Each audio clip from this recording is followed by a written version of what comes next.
saja cinta, cinta bersemi saat pandemi. Oh, oh, masker dan vaksin mengikat janji, janji setia, setia abadi. Oh, oh, oh, oh, masker, oh, vaksin, kau duet sejati. Ayo masker, ayo vaksin, tiada yang dapat merenggut sehatmu. Oh masker, oh vaksin, kau duet sejati. Ayo masker, ayo vaksin, tiada yang dapat merenggut sehatmu.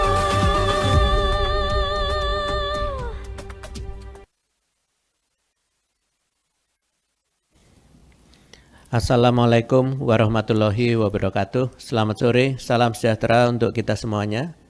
Masih dalam semangat kemerdekaan, hari ini saya akan menyampaikan perkembangan kasus pada periode kemerdekaan Republik Indonesia di tahun ini dibandingkan dengan periode kemerdekaan Republik Indonesia di tahun lalu. Seperti yang kita ketahui, perjuangan Indonesia menghadapi pandemi COVID-19 di tahun ini sudah memasuki tahun ketiga. Tantangan yang dihadapi di tahun pertama, kedua, dan ketiga tentunya berbeda-beda. Tahun pertama kita lewati tanpa perayaan upacara maupun lomba 17-an karena sedang diberlakukan pembatasan sosial berskala besar. Di tahun kedua, perayaan kemerdekaan juga dilakukan secara hybrid dengan protokol kesehatan yang sangat ketat mengingat kita masih dalam periode puncak kasus dan kematian akibat varian Delta. Kita patut berbangga diri bahwa berkat kerja keras, gotong royong, dan semangat seluruh lapisan masyarakat Indonesia, mulai dari tenaga kesehatan sebagai garda terdepan, pemerintah pusat dan daerah, serta masyarakat hingga tingkat terkecil yaitu RT atau RW, Indonesia terus menunjukkan perbaikan dalam jumlah kasus dan penanganan COVID-19 hingga saat ini.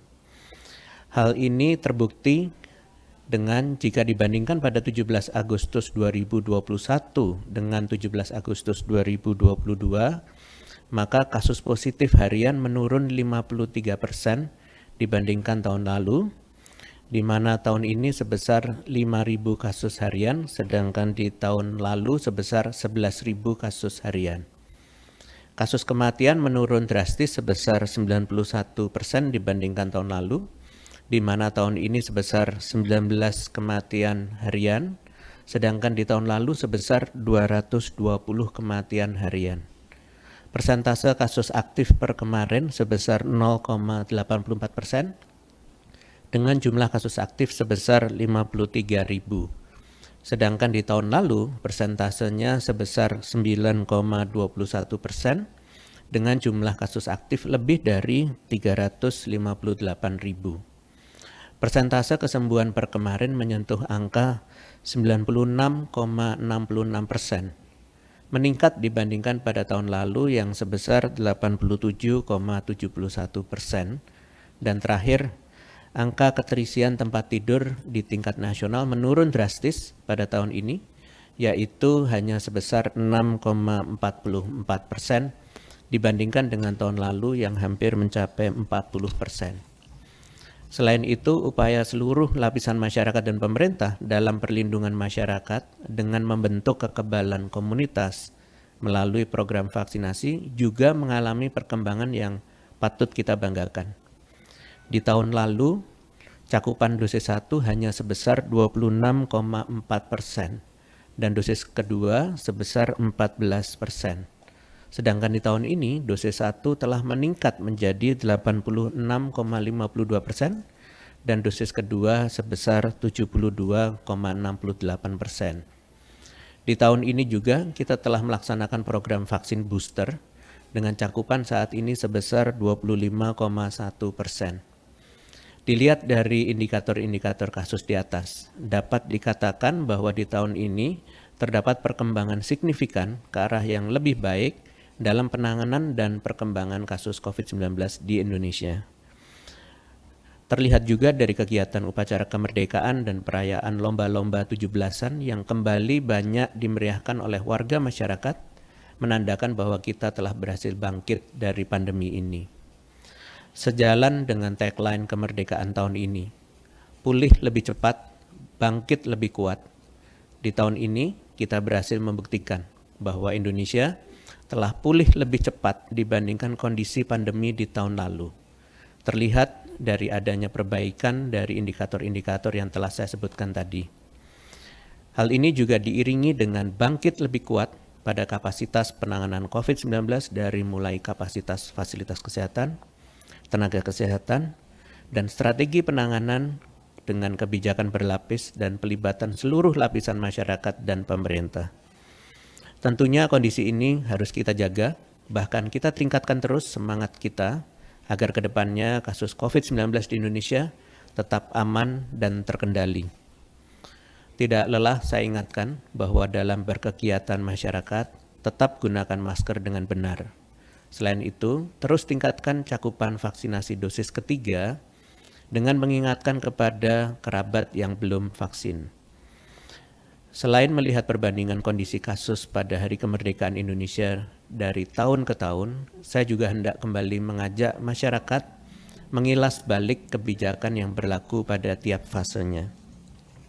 Dapat dilihat pada slide bahwa dari tahun ke tahun aktivitas masyarakat masih tetap dikendalikan di bawah kebijakan nasional. Hal ini mengingat secara global, termasuk Indonesia, masih belum sepenuhnya pulih dari COVID-19, sehingga diperlukan safety net berupa kehati-hatian dan kewaspadaan di tengah aktivitas sosial ekonomi yang terus berjalan dan secara alamiah mampu meningkatkan peluang penularan jika berjalan tanpa pengawasan. Namun, sebagaimana yang selalu disampaikan bahwa pemerintah Indonesia selalu berusaha adaptif dengan keadaan pandemi yang amat dinamis. Hal ini berhasil mendewasakan masyarakat serta tata kelola penanganan kesehatan secara umum. Diawali dengan banyak rasa ketakutan, ketidaksiapan, maupun kekakuan dalam menghadapi suatu hal yang baru, saat ini kita telah bergerak menuju kemandirian baik per daerah maupun individu. Contohnya, saat penerapan PSBB yang mungkin masih cukup rigid dan ketat dalam pembatasannya, pemerintah bersama masyarakat belajar melakukan modifikasi di tengah kebutuhan pemulihan ekonomi nasional. Akhirnya lahirlah kebijakan baru seperti PPKM, yang tentunya juga tetap memperhatikan ketidakpastian yang muncul layaknya kemunculan varian baru maupun ketersediaan alat dan obat seperti vaksin COVID-19. Alhasil saat ini kita patut berbangga karena Indonesia menjadi negara dengan jumlah dosis vaksin yang diberikan terbesar kelima di dunia. Selain pencapaian di sektor kesehatan, Indonesia mampu bertahan secara ekonomi dengan pertumbuhan ekonomi di atas 5% sejak triwulan keempat tahun 2021 lalu. Namun saat ini, kita kemerdekaan dengan berbagai pencapaian yang telah diraih harus mampu diisi dengan pembangunan berkelanjutan. Tugas kita bersama, kita saat ini khususnya menuju endemi COVID-19, yaitu terus mengasah kemampuan mengelola risiko penularan masing-masing secara kolektif. Hal ini bertujuan untuk mempertebal lapisan proteksi dari berbagai ancaman penularan. Kita sepatutnya banyak melakukan refleksi dari beberapa fenomena, layaknya kembali terinfeksinya seseorang setelah divaksin atau setelah sudah sembuh. Hal ini karena semakin kompleksnya karakteristik virus COVID-19 yang terus berubah, maka semakin besar pula proteksi yang dibutuhkan. Layaknya agar tidak kehujanan secara sempurna, memakai payung saja tidak cukup. Begitu juga untuk dapat menjamin kita tidak terpapar sedikit pun dengan virus COVID-19 yang masih menyebar di komunitas. Pada prinsipnya, modalitas untuk dapat pulih lebih cepat, bangkit lebih kuat di masa pandemi COVID-19 dapat dibagi menjadi dua, yaitu modalitas kolektif. Di antaranya yang pertama adalah kekebalan komunitas dari vaksinasi dan infeksi alamiah. Hasil serosurvei pada bulan Juli 2022 menunjukkan bahwa 98,7% masyarakat sudah memiliki antibodi. Namun perlu digarisbawahi bahwa antibodi pun memiliki jangka waktu, sehingga diperlukan penguat agar keduanya tetap cukup dalam tubuh, sehingga vaksinasi booster menjadi penting untuk setiap orang yang memenuhi kriteria kesehatan yang ditetapkan. Yang kedua, ketersediaan vaksin. Kita perlu memanfaatkan stok vaksin yang ada, khususnya pemerintah daerah perlu terus mengawasi pendistribusian vaksin beserta kualitasnya sebelum disuntikkan kepada masyarakat.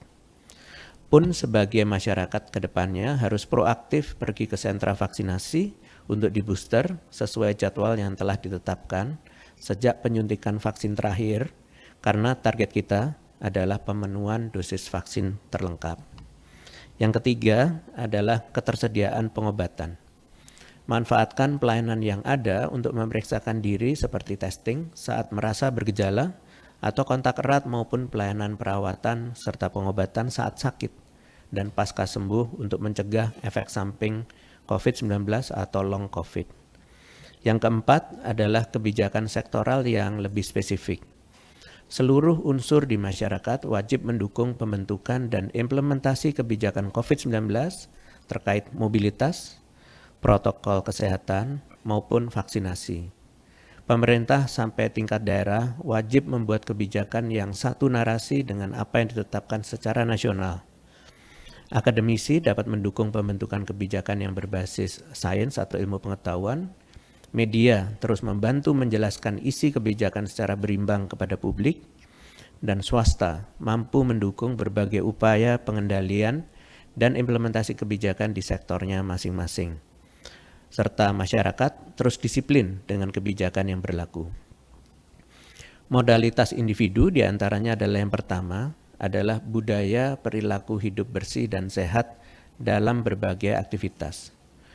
Budaya diantaranya berolahraga, tidur yang cukup, menjaga kondisi kejiwaan yang baik dan bahagia, dan tentunya protokol kesehatan 3M di seluruh sendi aktivitas kita. Yang kedua, proteksi maksimal oleh populasi berisiko atau rentan terinfeksi.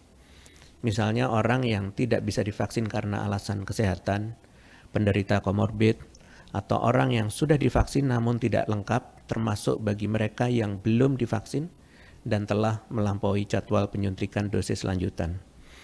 Untuk itu perlu adanya proteksi maksimal yang dilakukan saat beraktivitas, misalnya menjauhi keramaian maupun penggunaan masker 2 lapis.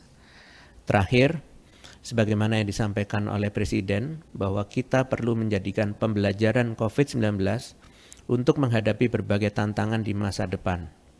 Terus pertahankan kolaborasi pentahelix serta utamakan upaya pencegahan dan promotif untuk Indonesia yang lebih sehat. Sekian konferensi pers hari ini, saya lanjutkan dengan sesi tanya jawab media. Terima kasih. Terima kasih Prof. Pertanyaan pertama dari Fitri Liputan6.com.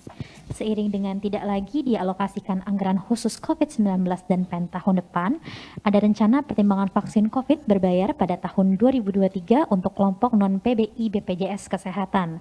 Bagaimana pembahasan rencana vaksin COVID berbayar saat ini? Apa saja pertimbangannya? Lalu apakah kemungkinan program vaksinasi COVID tahun depan akan menjadi sebuah pilihan? Terima kasih. Baik, terima kasih Liputan6.com. Pemerintah saat ini berfokus mendorong masyarakat untuk melengkapi vaksinasinya, termasuk vaksin booster 1 untuk umum dan booster kedua untuk sumber daya manusia kesehatan. Kemudian tidak lelah saya minta kepada pemerintah daerah yang masih belum memenuhi target 30% untuk vaksin booster, khususnya daerah yang masih mengalami peningkatan kasus tinggi seperti Banten, Jawa Timur, dan Jawa Tengah untuk segera meningkatkan cakupan vaksinasi boosternya. Peran pemimpin daerah seperti gubernur, wali kota, bupati, camat, sampai tingkat RT atau RW, salah satunya untuk mengajak masyarakatnya melakukan vaksinasi COVID-19, mengingat efektivitas vaksin akan menurun setelah 6 bulan bagi orang dewasa normal dan 3 bulan untuk lansia.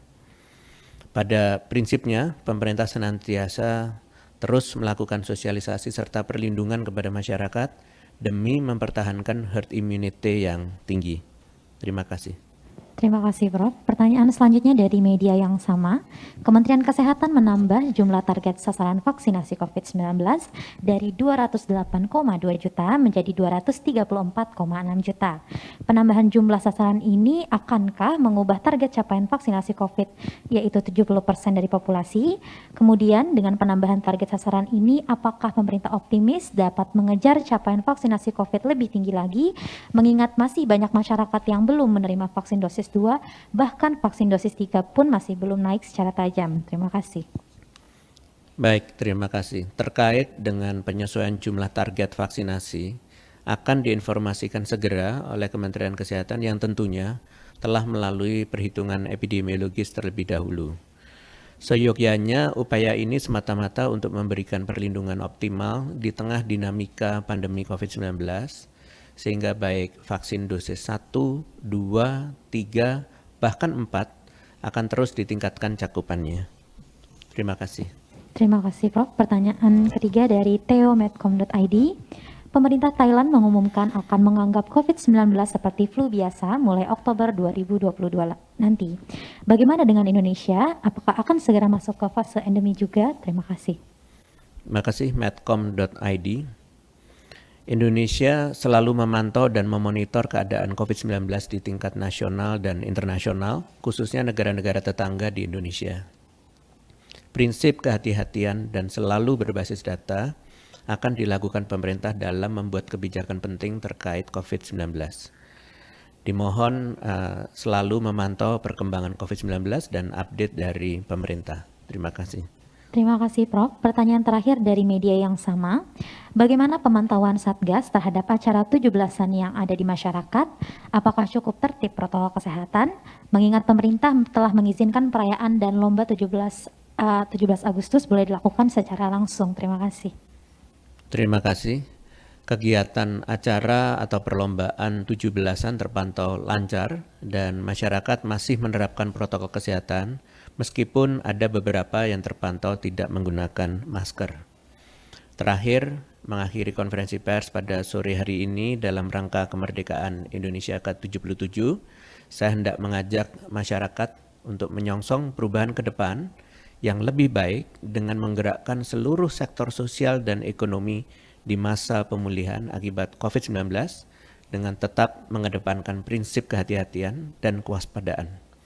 Kita jadikan momentum kemerdekaan tahun ini untuk bersama fokus meningkatkan kesadaran dan tanggung jawab pribadi serta semangat gotong royong dalam beradaptasi kebiasaan baru hidup berdampingan dengan COVID-19. Pulih lebih cepat, bangkit lebih kuat. Wassalamualaikum warahmatullahi wabarakatuh.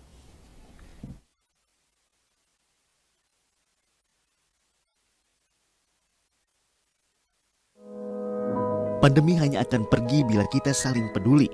Sebab bila tidak, gelombang baru datang dan pergi. Berani mengingatkan orang lain untuk lindungi diri, saling jaga, mau menerima dan rela memberi. Kencangkan lagi maskermu. Kurangi mobilitas dan hanya untuk yang perlu. Rutin olahraga dan vaksinasi lengkap demi imunitasmu. Kita percaya, kita pasti bisa.